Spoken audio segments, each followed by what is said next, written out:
Our series, Show and Tell, will take you inside some of the great libraries, both public and private, to explore books and treasures from Jewish history.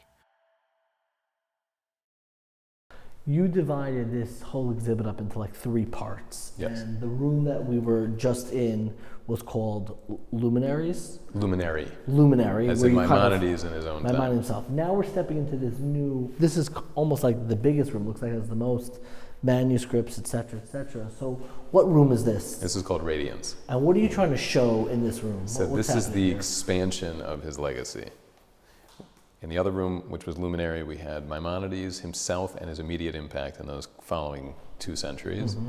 Here, there's a radiance. It's now outside of Maimonides as a person, which gets back to sort of where we are today and how we imagine and the the past. rays, the impact. But in fact, the influence and simply the expansion of his writings and his legacy itself. So show me here, where do we see that? I mean, I see some gorgeous manuscripts. So we where have, would you want to start? we have 2 main parts to this. Okay. One is, this is really covering the 15th and 16th until through the 18th centuries, what's called the early modern period, and that's what academics refer to it as. The most important element of that is the invention of printing with movable type. That means now the printing press. Johannes Gutenberg invents the printing press with movable type, that's not block printing. And you now have a text that can be reproduced in hundreds of copies in a single shot. Now, it's not something that's easy and it's something that is expensive, but it changes the spread of access to knowledge. In the particular case that we're dealing with Maimonides, access to his texts and what that ultimately means. So we have one section, it sort of goes around like this, dealing with printing specifically, and various stories related to the development of technology, the influence and relationship between Jews and Christians, various events, major events in Jewish history, and also different ways that Maimonides is seen. Now, previously we were seeing how he was a physician and a philosopher, and he was as an individual, as exactly. a person. But he included all of these, encompassed all of these, a plethora of elements essentially. But over the centuries, there starts to be a diversification, a compartmentalization of these ideas. So then you'll have books that will refer to Maimonides as a philosopher or as a Kabbalist, but one in opposition to this, or one as just as a physician. So here it's Maimonides removed from the actual person, and of course now he's quote unquote the Rambam, meaning like this idea. It almost becomes like the Rorschach test. So different people are seeing different things now. Yes, and in essence you become, he is what you want him to be. So that's one section. It covers most of this because printing is so important. Really the comparison that I could make potentially for some of your viewers would be for those of us who remember what it was like before there was an internet. Mm-hmm. That was hugely influential and changed our world. Yes. The printing press did the same. However, it's not the only thing that matters during these centuries, and that's what these cases are, and including the special ones that are right in the middle, which is the continued importance of manuscripts. So that means the printing press is, what it can do, besides spreading knowledge, is that it fixes texts, meaning it sets texts, because now you have 300 or 500 or 1,000 copies of something. But what can happen is that errors can creep in. Once there's one error, and now there are 1,000 of them, and now it spreads. So what can happen, or what is important with manuscripts, is that there's, first of all, a preservation of tradition, and there's also the potential to correct what might have crept in and mistakes that have. So over here we're moving through the centuries now. These editions of the Rambam look like they're coming from the 16th century. They are. And what makes these unique? So there's a particular story being told right here. This is Jewish-Christian relations, one aspect of it, in mid-16th century Italy, that had massive ramifications over the next several centuries. Earlier in the exhibition, we have this story, this printing story, the importance of print and the development of technology. By the mid-16th century, you have huge volumes of the Mishnah Torah, his revolutionary legal code, that have lots of commentaries. They're starting to fill up the page around it, well, surround they're it. expanding. Yes. It's not just the same thing happens with the Talmud.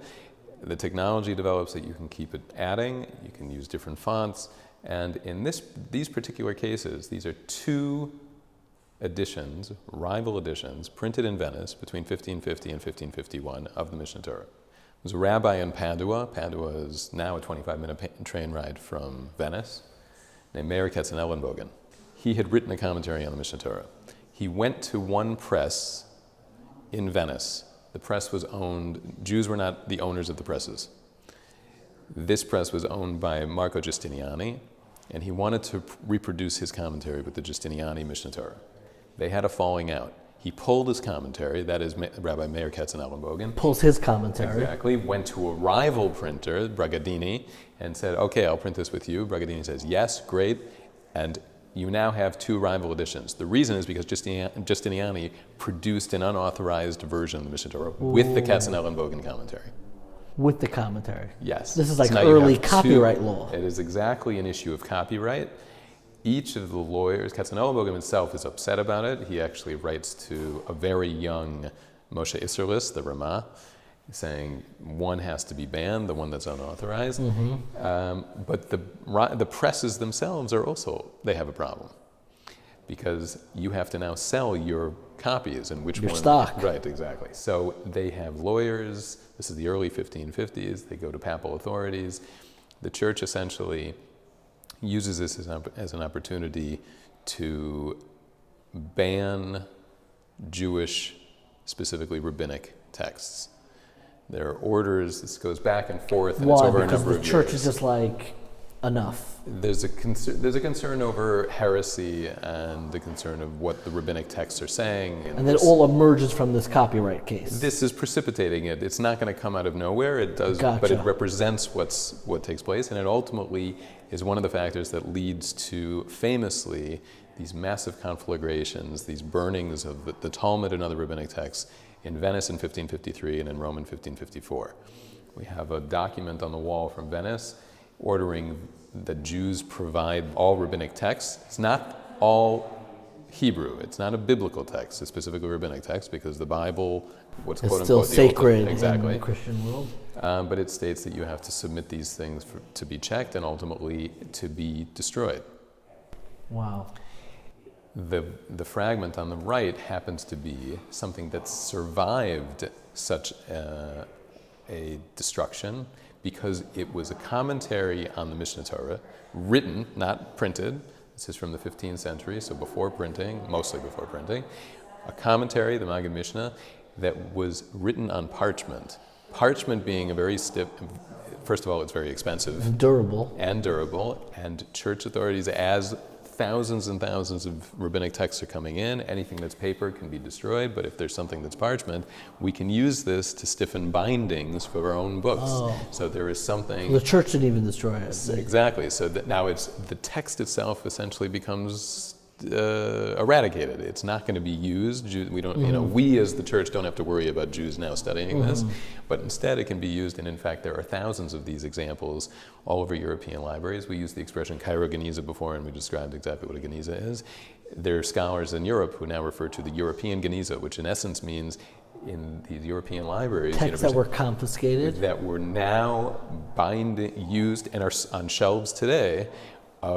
Used as part of bindings of Latin texts or other vernacular languages. Was this used for binding It originally? was. Now, it happens to be that the conservators did such a fantastic job, it's hard to see it. But if we were to open this up and I were to show you where it was filled in, then you'd see folds. Part of a different book and used to kind of... It originally was this commentary. Wow. It was studied as a commentary on the Mishneh Torah, and then it was confiscated, used as a binding, and now is an object that the Hartman family had devoted to the National Library of Israel, and then they sent it back for the exhibition. Incredible.